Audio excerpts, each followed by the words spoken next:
For most entry-level positions, the technical background is going to be the first thing they look at. What type of software-specific knowledge do you bring? Do you have some basic programming understanding? Do you have enough experience, even if it's within your education, to come into a position ready to learn or ready to even execute some of the functions that they need right away? Hello and welcome to another episode of the Mapscaping podcast. My name is Daniel and this is a podcast for the Geospatial community. My guest on the show today is Jessica Touchard, and she is a geospatial recruitment specialist. So given that there is so much instability out there in the world at the moment because of the global pandemic that we're all living through, and I realize a lot of people are maybe less secure in their jobs than what they were a few months ago, I thought it'd be a really great idea to get someone like Jessica on the show today and sort of walk us through what it looks like to work with a recruitment specialist, why you might want to do this, and we also break down the skills and experience you will need at different levels. So at the entry-level positions, at mid-level positions, and also at leadership level positions in the GIS, geospatial industry. And this is all done from a job seeker's perspective. So I really hope this is helpful, and I am sure that you're going to enjoy this interview with Jessica. Just before we dive into the interview today, I just want to ask you for a quick favor. If you are enjoying this content and you know somebody who might also enjoy it, please share it with them. It would mean the world to me. This is the way podcasts grow. It helps us reach more people and spread the word about geospatial. And any help you could give me with that would be greatly appreciated. Okay, let's dive in. Hello, Jessica, and welcome to the podcast. You are a geospatial recruitment expert, and we're going to be talking about geospatial recruitment. We're going to be talking about what's it like for a job seeker and some of the things they might want to be thinking about when they're out there looking for a job, which is really timely now, considering the global crisis that we're all experiencing. And I'm sure a lot of listeners out there will perhaps be a little bit less secure in their job than what they were, or perhaps looking for new opportunities. So I'm really pleased you could come along and talk to us today. Before we dive into the interview, perhaps you could just start off by giving us a brief overview of your history in the geospatial recruitment industry. Sure. Well, my name, like you said, is Jessica Touchard, and my company's name is Geosearch. We have been in the recruitment business for over 31 years within GIS, GPS, photogrammetry, remote sensing, and all things geospatial. We work with organizations, mostly in the United States, but across the world sometimes, in helping them fill their empty positions. So as it is always employer paid, and that is our business model. Okay, so I think a lot of listeners will understand what it's like to write a CV, and they'll understand what it's like to make a cover letter and apply for a job. But not many of us understand what it's like to work with a recruiter. Could you explain or tell us what the process looks like of working with a recruiter in the geospatial industry? So we are engaged, like I mentioned, by an employer first. So when you're working with a recruiter, they're often limited to the organizations or types of positions that they may be working on at any given time. That's true for us and any recruiting company, actually. And so when you are a job seeker, what you're usually first asked to do is to take a look at the available positions at any given time. And if there is not anything that you see that is of interest or meets your background very well, then we always highly recommend you still enter a resume either on our website or email it to me or call us and talk with us a little bit about your background. And we keep an active database of job seekers at all times that are looking for different types of positions, who are actively in the market or are actively working and just want to keep their knowledge of the market current. So the first step is typically to send a resume. The second step, usually a recruiter will reach out to you and either discuss something that you've expressed interest in immediately or get an idea of what you are looking for in the long term if we don't have anything that matches that currently. And then we will typically ask our job seekers to check into our website to keep actively looking at our positions. They change all the time, as you can imagine. And then we use our database also to generate interest when we have a new position come open. So if the job seeker and I are working in tandem, we typically can find a match eventually. So as a job seeker, I come to you, I'm looking for help getting a job. So I come to you, I can see that you've got some jobs that I'm interested in, and I send you my CV, I call you up, I sit down with you. What are the kinds of things that you could do for me to help me get this job that I can see on your website? So every time that we are working on a particular position, we are in constant communication with the employer hiring for that position. So the thing that we can offer you as a job seeker is information outside of the typical job description. Obviously, we'll need our candidates that we present to meet minimum qualifications that the employer is looking for, but we may have additional information on that, meaning, hey, we'd really like somebody who likes to be involved in professional organizations because we find a lot of value in XYZ organization, or we love people who are outgoing and can help us, even though they're a geospatial analyst, that love to be client facing and would really like to help our clients develop their geospatial systems and create new business for us, even in a technical role. So we may have some things outside of the job description that maybe isn't required to do the actual position that are very helpful to the employer and may put you a step ahead in the interview. Yeah, I could definitely imagine that. I mean, you've had contact to the employer, and you would, I guess, with time, get a feel for what they're looking for and what person would best fit in that company. So I could completely understand how you would be in a position then to make those sort of recommendations and perhaps read between the lines of a CV and say, okay, well, I can see that person would be a better fit because of X, Y, and Z. I'm assuming that you, and you can correct me here if I'm wrong, but I'm assuming you don't really deal with entry level positions. Is that correct? No, that's not correct. We actually work on all levels of positions.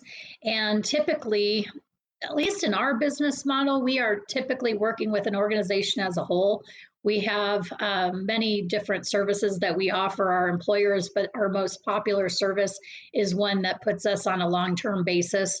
And we help them fill multiple positions within their organization, recurring positions, all for a kind of a flat fee. Sometimes we charge per head if that's the way the employer chooses to engage with us, but it's really not our standard business model. So we'll be working with a client who may engage us initially for some very hard to fill niche positions, and then also need support people in entry level and possibly field crews and things like that for data collection. We're typically working on all kinds of roles. Okay, that's really interesting.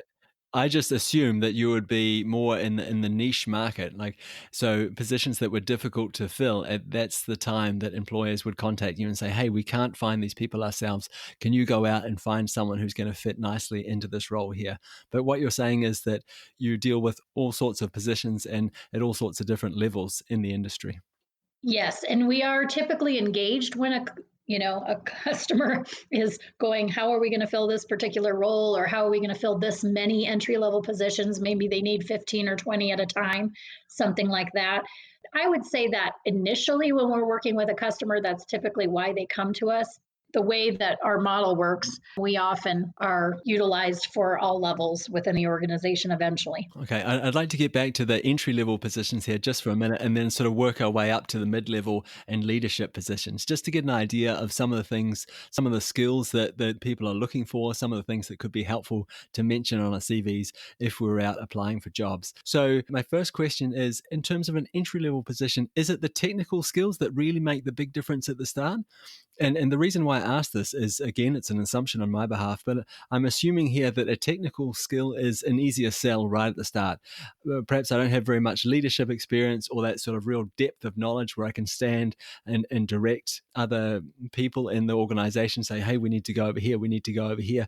But at the start, I have a technical understanding of how to make a map, of how to do geocoding, of how to present my data visually on a web map, that kind of thing. Is that the kind of stuff people are looking for? or are they looking for skills right across the board, regardless of what position and what level it is at? For most entry-level positions, the technical background is going to be the first thing they look at.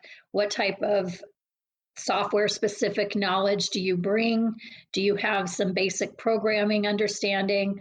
Do you have enough experience, even if it's within your education, to come into a position ready to learn or ready to even execute some of the functions that they need right away?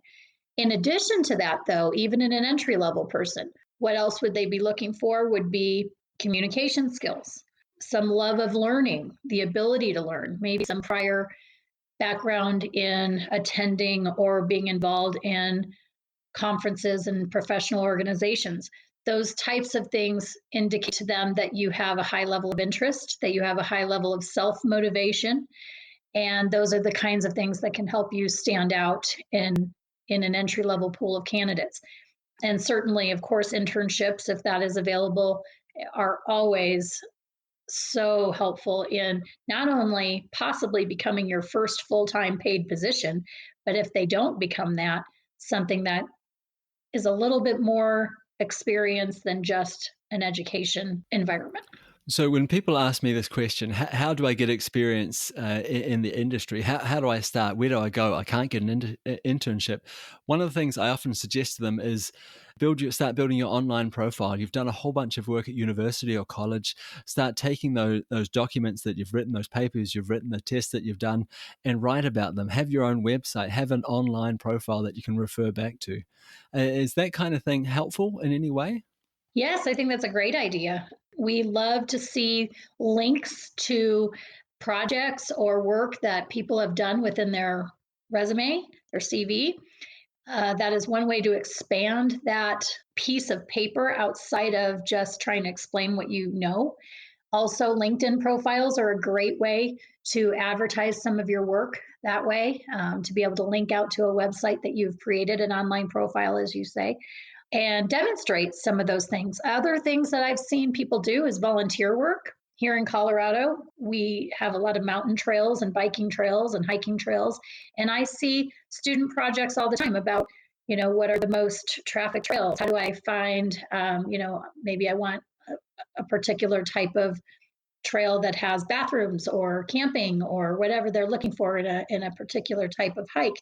So something that may interest you, that you can almost do your own project, create your own work history in a way in the beginning. Another idea that just sprung to my mind here was getting involved in the gig economy. So something like Upwork or Fiverr or online freelancers, that kind of thing. Would any of that sort of hold any weight in terms of looking for a job and impressing a potential employer? Oh, absolutely. I think that utilizing any resource that you can, and there are companies, we do very little contract staffing, but there are companies that specialize in that, where they may put a GIS technician or a geospatial analyst on a particular project for 3 to 6 months or something. And that's a job. It may be a short-term job, but that gives you work experience. So those are things that we highly encourage people to do. And as we're looking to, as you mentioned earlier in the podcast, an uncertain economy at this point, we're going to see more and more of that come up. And even Geosearch will see more and more of that. That's not our typical model, but it's certainly something that in downtimes we offer and we experience, because companies still need to get work done, although they just don't have the confidence sometimes to hire a long-term person. And that can happen at an entry level or a senior level type of position in this economy. So up until now, we've been talking a little bit about entry-level positions. We've talked about the technical skills that might help you gain those positions. You've also mentioned that communication is important, and we've talked a lot about experience and different ways you might get that experience. But I'm feeling like this was all sort of focused towards those entry-level positions. If we take a step back now and look at mid-level to leadership positions, what kind of things make the difference there? I think communication, again, is at the top of the list. Obviously, technical skills. And once you're moving into a more mid to senior level position, usually your domain experience, and what I mean by that is a specific sector of GIS, or, if you've been working within remote sensing or LiDAR or some kind of specific technology, as well as specific types of customers. So if you've worked within utilities, oil and gas, local government, that kind of specific understanding of how those types of customers utilize geospatial technologies is really helpful. So that is where your expertise can start to elevate your career path. I just want to go back to what you said there about communication. What do you mean by that? Are we talking about the written word? Are we talking about, presenting ideas, that kind of thing? Or do you have something completely different in mind when you talk about communication? I would say all of the above. But mostly when I'm talking about communication is, can I communicate to a team that I may be leading in a particular project? Am I also able to communicate to my client or my boss, whoever I'm reporting to, about what work needs to be done and what work is being done and where we are in a specific project? Obviously, project management skills can be a good segue into that in mid to senior level positions, where that may entail verbal communication, that may entail presenting to both a customer and or a staff on where we are in a project, as well as written skills, meaning here are our deadlines, here is the project schedule, and being able to communicate in that way as well. So, and then translation also into sales skills eventually, in terms of selling your team on what needs to be done and how quickly and how well and that kind of thing, all the way to selling new business for your company. I feel like with technical skills, I mean, you can do it or you can't do it, and you can mention the names of the tools that you're using, and somebody can ask you about that. Okay, what happens if I use this tool in combination with that tool? And you can get a very sort of concrete answer out, and it's either yes or no. But in terms of communication, how do we document that we're good at communicating? A lot of people seem to write, "I'm a great communicator" on their CV, but I think it's, are we just paying lip service to that, or can we actually physically document that I am a good communicator, that I have these project management skills? Well, I think that part of it is making sure that you're mentioning it on your resume. However, I also see, when you're applying for a position, to be able to tailor your resume or your CV to that job description and draw the line from this is what I've done to this is what your job says you need. That is a type of communication. That also is a bridge to getting you that interview. And whether it's an initial telephone interview or a phone screen with a recruiter or something, that and then your real communication skills verbally can come out, and you can then describe even more of what you've done. When we talk about going through me or a recruiter, that is often the kinds of things that I emphasize to our employers, because it is harder to put those types of things on a resume. But when we have enough to talk about, because you have communicated well within your CV that you are a good fit for this role, we get on the phone and then you are just wonderful to talk with. You are knowledgeable about your trade. You understand kind of what this company is trying to do. After talking with me, I can then summarize that to a customer and let them know either in email or in our weekly meetings about candidates, that kind of thing, my impression of the job seeker's skills. So just getting on the phone is usually, whether it's with a recruiter or just directly with an employer, is a big step in moving forward in an interview process. And that makes perfect sense when you say it like that. And it really feels that we can't hide. So either if we say we're good communicators, we need to be good communicators, because you're going to find out. It's going to come out when we talk on the phone, and it's going to come out in our application. Can we tailor that CV, that cover letter, to the actual job, or is it just a stock standard thing that we're just sort of spitting out all the time at every different position? And I see different levels, just so you know, because I understand we're in a technical field, different levels of communication are needed in different types of positions. So if you do not feel you are an excellent communicator all the time, there may be other ways that you can demonstrate that in terms of your technical expertise and how you communicate in that environment. Doesn't mean you need to be necessarily a public speaker to get a position as a GIS programmer, but it does help to be able to tailor those skills as much as you can in order to be able to communicate with a team or a project manager or anything you need to do in that environment as well. Okay, so we've moved away from the entry level positions. We've talked about what it might look like when we get to mid-level leadership positions. If we take another step back now, what does it look like when we start to move away from like a public organization to a private company? Are they difficult steps for people to make? Are both those organizations, are they looking for vastly different things, or are they quite similar? Well, most of my experience is with commercial organizations. So I don't know. I know that the application process and selection process for public agencies such as cities, county government agencies is quite a bit different than a commercial company. And I am probably not a great resource in terms of too much of the public sector, just because the companies that hire Geosearch are typically commercial companies, whether they're civil engineering firms or geomatics companies or whatever. But basically, what I understand to be the difference is most of our clients that are commercial companies are helping many of those public agencies be more successful in their GIS. Many of the people that I encounter working for public agencies are users of the technology. Some of them are quite technical in terms of being able to implement GIS software and manage some contracts there. And then the commercial companies are typically the ones that are advancing that are tweaking it, that are customizing it.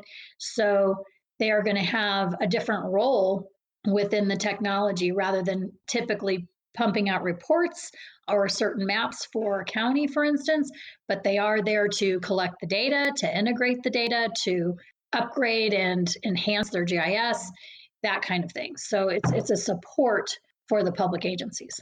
Okay, so if I was working in the public sector and really wanted to move over to the private sector, that could actually be a massive advantage for me because I would understand how that machine works, and could take that knowledge with me over to the private sector. So I shouldn't be completely afraid or terrified of that move. No, absolutely not. In fact, I think that having some background within the public sector is really valuable to the private sector because you are on the other side of the desk. You are the person who they would be ultimately servicing. And so therefore they need to have an understanding of what that person would need. I've just got a couple more questions for you before I let you go because I understand that the time is precious here. And what I'm wondering is it possible to be too niche in terms of my skill level? Or can I always find something? I think it's definitely possible. I talk with a lot of candidates who understand, especially it seems entry level candidates who really have a focus on what they want to do with the GIS. They want to work in environmental causes, or they have a specific thing in mind that they've learned about in school, which is really interesting to them. And I want them to value that, and I obviously want them to explore opportunities within that. If opportunities arise that may not be exactly in that niche that you are targeting, that experience that you gain is still going to be very valuable. That experience that you gain may end up being more, I guess, relevant to what you wanted to do than you may initially think too, because I think so many things are connected within our whole world, but obviously also within the geospatial community. Many of our organizations that we work with will have one project that they'll hire somebody on, and that happens to be the focus for the next year or two. And then they win something else that's in a completely different vein that may, be of more interest or may translate well or allow you to grow that interest base. So I always recommend that people look into different areas of GIS.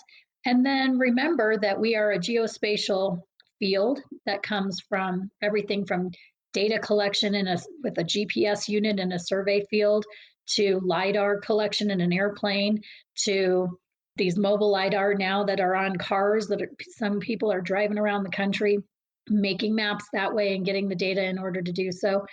There's all of the things that go between collecting the data to processing the data to cleaning up the data to the GIS and then the analysis and data engineering after that. So, and data modeling and such. So there's a whole geomatic spectrum that, for one thing, it's really important to be educated on, but also be open to working in, because eventually some of that background will really be valuable in your ultimate career goal. I just want to stay with that idea of this geometric or geospatial spectrum just for a second here.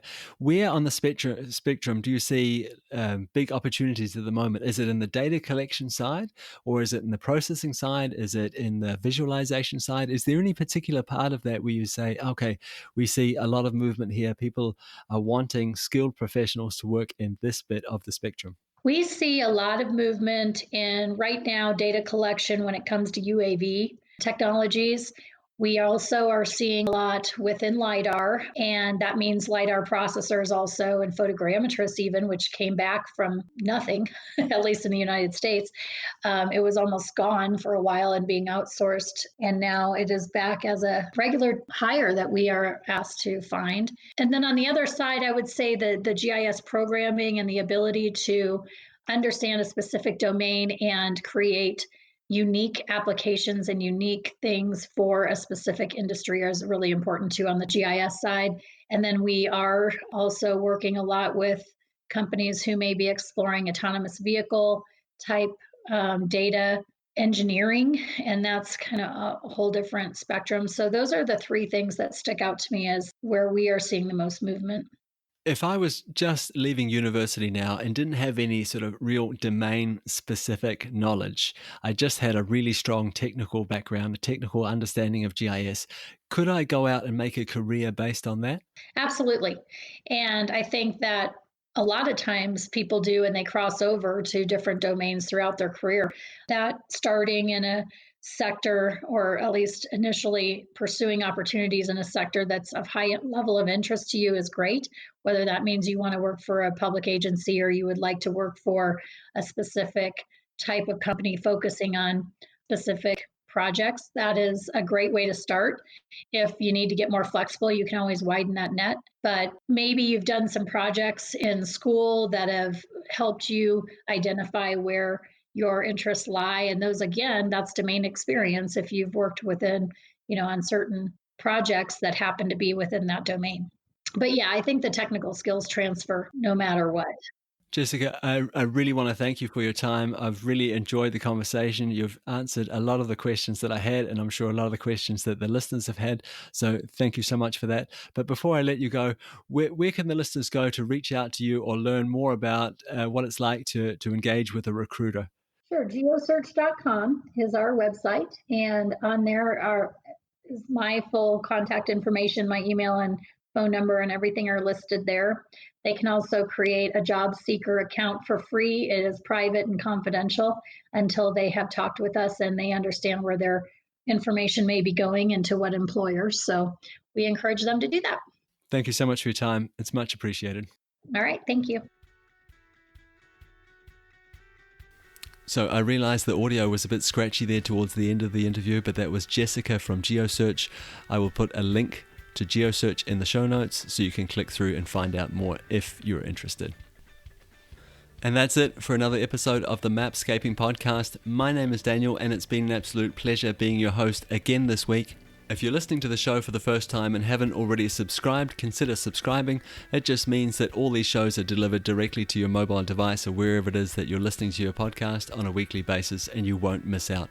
If you're a long-time listener of the show and enjoying the content, please share it with a friend. I would really appreciate it. That is the way podcasts grow, and that is the way we can spread the word about geospatial and help grow the community. As always, if you have any questions or comments about the podcast, you are more than welcome to reach out to me on social media. You'll also find me on LinkedIn. Just Google the podcast, Mapscaping Podcast Host. You will find me, and I would love to hear from you. That's it from me. We'll talk again next week. Bye.